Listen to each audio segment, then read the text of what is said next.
మీ వయసు ఎంత వెంకటేష్? 41 మేడం. 41 సంవత్సరం. ఏమైనా చదువుకున్నారా మీరు? 10th ఫెయిల్ అయినా మేడం. 10th ఫెయిల్ అయ్యారు. ఏం పని చేస్తారు మీరు? వ్యవసాయం మేడం. వ్యవసాయం. మీరు ఎంతమంది పిల్లలు? 4 అక్క చెల్లెళ్ళు, నేను ఒక్కని మేడం. మీరు నలుగురు, మొత్తం 5 5 మంది. ఒక కొడుకు 4 అమ్మాయిలు, 4 బిడ్డలు. Okay okay. వాళ్ళందరూ పెళ్ళి అయిపోయి బాగున్నారు, అంత మంచిగా ఉన్నారు. సరే ఇప్పుడు మీ ఇద్దరికి ఏమైంది ఒంట్లో? ఆటో బాల్ పడిందా? ఈ కాళ్ళు తిరిగినాయి. కాలు ఇరిగిపోయింది ఆయనకి. మీకు? ఆయన చేసుకుంటే నాకు పచ్చవాతం వచ్చింది. అయ్యో, పచ్చవాతం వచ్చి మీదకి లేచి కళ్ళు వేసి కట్ట పడ్డా, జరిగింది. సరే అందుకని అడవలేకపోతున్నారు ఇద్దరు. ఇప్పుడు ఎవరే పని చేసేది ఇంట్లో? గడుస్తుంది ఈయనే చేసి చూస్తున్నాడు మిమ్మల్ని. కొడుకే చూస్తున్నాడు. సరే మీరు అసలు ఏం జరిగింది చెప్పండి, నాతో ఏం చెప్పాలనుకుని వచ్చారు? మేడం నాకు పెళ్లి ఇంచుమించు 20 సంవత్సరాలు అవుతుంది. పెళ్లి 20 సంవత్సరాలు అవుతుంది. మీ భార్య పేరేంటి? పద్మ. పద్మ. ఫస్ట్ భార్య పేరు పద్మ. పెళ్లి చేసుకున్నాక చేసిన తర్వాత మా నాయన మా అమ్మ తిరుపతి వెళ్ళారు. మా అత్తమ్మకు ఏం చెప్పారు అంటే, పిల్లలు కొత్త పెళ్లి అయ్యేది, ఇంటికాడ ఒక్కడు ఉంటాడు, కొత్త పిల్ల ఇంటి దగ్గర వచ్చి పిల్ల తల్లి మీరు మంచిగా చూసుకోండు, మేము తిరుపతి వేస్తామని మా నాయన మా అమ్మ తిరుపతి వెళ్ళారు. వాళ్ళు పోయేటాకల్లా మా అత్తమ్మ ఇంటికాడ ఉన్నది. నేను 10 గంటలకు వచ్చి రాగానే నాకు అన్నం పెట్టారు. తిని పీట మీద ఉన్నది, చిన్న రూములు మాయి. రూమ్లో పోయి పీట ఉన్నది, పీట మీద పోయి నేను వండుకున్న తర్వాత పీట మీద నేను వండుకున్నా. మా నాయనమ్మ, మా భార్య, మా అత్తమ్మ ముగ్గురు ఉన్నారు. ఎప్పటిదాకా మాట్లాడుకున్నారో నాకు తెలియదు. ఇక వచ్చి నేను ఇట్లా పీట మీద వండుకుంటే ఇట్లా నేనున్నా, ఇట్లా మా అత్తమ్మ ఉంది, ఇట్లా మా భార్య ఉంది. నేను నెలకు వచ్చేటాక నేను లేచి ఇట్లా మళ్ళీ వచ్చేటాకలా మా అత్తమ్మ ముఖంగా వస్తుంది.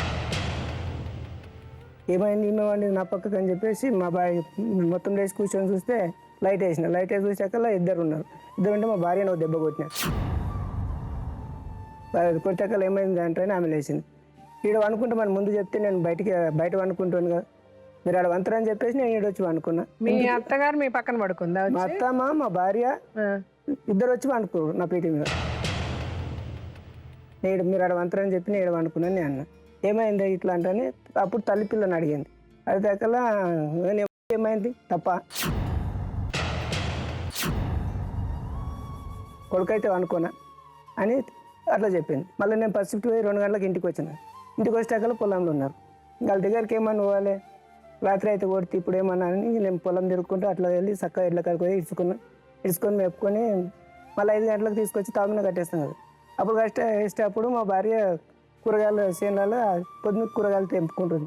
మా అత్తమ్మ దగ్గరకు వచ్చి రాత్రి నా బిడ్డని ఎందుకు కొట్టేవాడిని అంటే, నాకు కాంట్రాంది కానొచ్చింది, నా పక్కకు పండుకున్నాను కాబట్టి నిన్నైతే నేను ఏమనలేం కదా. నా భార్యని నేను ఒక దెబ్బ కొట్టుకొని బుద్ధి చెప్పుకున్నా అన్నాను. నేను ఎన్ని రోజులకు నిడబరా నేను అంటే ఏంటి గురించి ఏంది నాకు అర్థమయ్యేటట్టు చెప్పాను. అంటే నాకు నచ్చినావు అందుకు ఇడబని అన్నాను. అమ్మా, అలాంటి వాళ్ళది నిజమైన ప్రేమ కాదు, అది వ్యామోహం. ఎగ్జాక్ట్లీ చిన్నత్త, నిజంగా ప్రేమించుకున్న వాళ్ళు అలా చేయరు. ఎంత మనసు విరిగిపోతే కన్న కూతుర్ని పట్టుకొని మా దృష్టిలో చచ్చిపోయా ఉంటుందా తల్లి? అది సరే అమ్మా, తన కూతురుతో తన మాట అనేటప్పుడు ఆమె మాటల్లో వ్యథ, కళ్ళల్లో బాధ గమనించావమ్మా? పెద్దబాబుకు బర్త్డే విషెస్ చెప్పు కూడా వెళ్ళాం కదా. ఊరికే ఎలా కాలిపోతుంది? మంట పెడితేనో పడితేనో తగలబడుతుంది.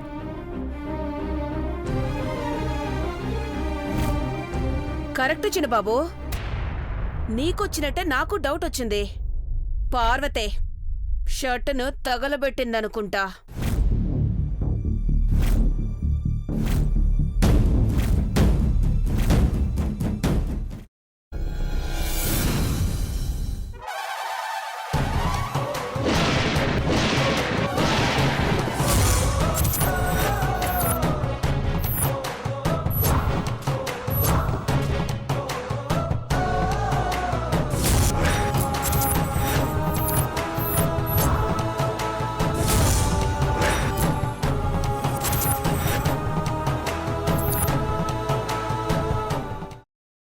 తర్వాత పొట్టు తీసేసి చాప్ చేసి పక్కన పెట్టుకోవాలి.